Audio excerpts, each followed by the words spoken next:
G'day, I'm Hugh Armstrong, Business Development Manager for Horticulture. It's early December, so just in that nexus between spring and summer. And the grapevines, particularly this year, have grown a lot and a lot of vigorous leaf growth and shoot extension.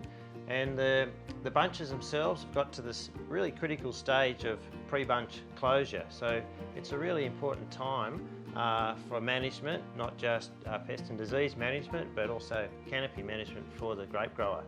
Right at the moment, the vines are still quite susceptible to powdery mildew, and it's important by this stage to have had all of your preventative sprays in place, because if you haven't got a thorough program in place by this time, you're going to be playing catch up and the disease will probably get on top of the grapes. So a strong preventative program between the start of the season and now is really critical, because those green berries are still very susceptible. The young growth on the shoots is very susceptible, and it becomes harder and harder to spray and get good penetration once you reach this period and beyond.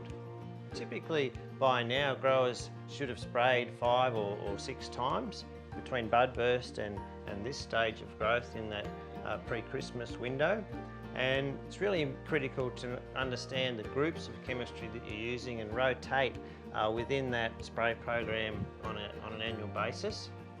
But on top of that, the growers need to be very mindful of the restrictions in terms of the withholding periods for every product, whether that be a fungicide or an insecticide, because the export withholding periods can be quite more restrictive than what's on the label. Once the grapes start to ripen and those berries become soft, other diseases become more of an issue. So we're talking there about botrytis bunch rot, otherwise known as grey mould, and a few other secondary rots that can occur if the seasonal conditions are moist. But generally, if the hard work's been done up until now, the growers can then focus on preparing those vineyards for harvest.